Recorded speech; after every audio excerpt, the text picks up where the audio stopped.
there's two elements that are becoming, which, or a few, just I'll go through them very quickly. Mhm. But one thing is employing or applying ESG to PPPs, which is becoming increasingly important. And ESG is what? It's environmental sustainability and governance. Okay.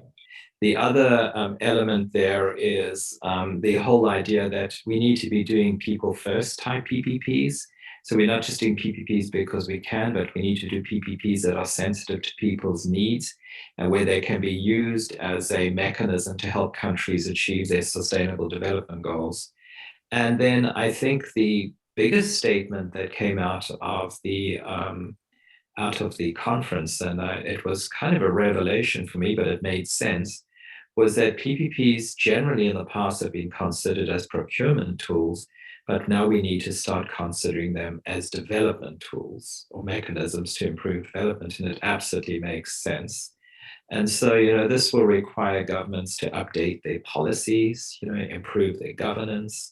They'll have to also look at capacity building of their institutions because it can't all be done by the private sector. I think some governments are a little naive where they think they can hand everything over to to the private sector and say, do it for us. That's not how public-private partnerships work. And Yeah. then I Well, think we just need to focus on meaningful projects. We don't need vanity projects. We don't need white elephant projects that serve the purpose of a few, but we need to have projects that have that have meaningful socioeconomic outcomes. yeah, that makes a lot of sense. And these, especially mega projects, are really very long term. Governments, uh, um, democratic governments tend to think in very short time periods, but the public-private partnership enables a way to structure the resiliency of these big, massive, long-term projects. So I can see the essential nature for that. And then when you're just doing the math on this return on investment, it just makes so much more sense if you know something's going to keep working for decades and maybe even millennia. I mean, hundreds of years or into the future.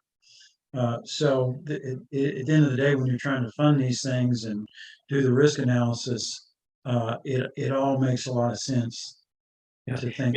One thing you brought up a good point is, I don't think people often realize when you enter into formal contractual public-private partnerships that you are looking at time horizons of 30, 40, 50 years. Yeah, even in Virginia, Skanska entered into an agreement with VDOT to build bridges under the Chesapeake Bay, for example.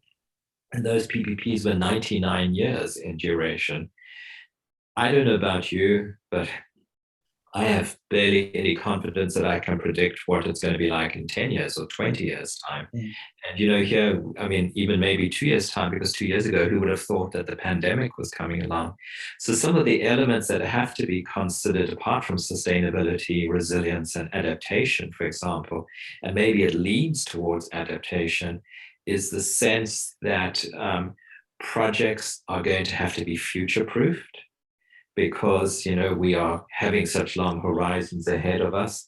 And also, we have to find ways with PPPs to combat what I would call technological obsolescence. You had alluded to that earlier, just in the IT world, how everything is renewing and renewing and renewing.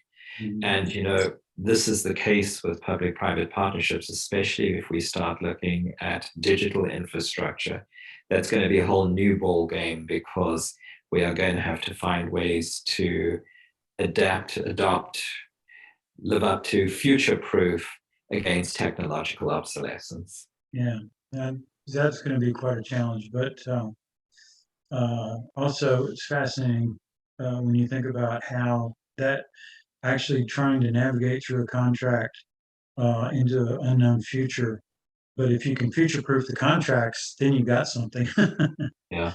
And Yeah. it's all about risk management because, I think what's attractive about many PPPs is the public and the private sector can share risk.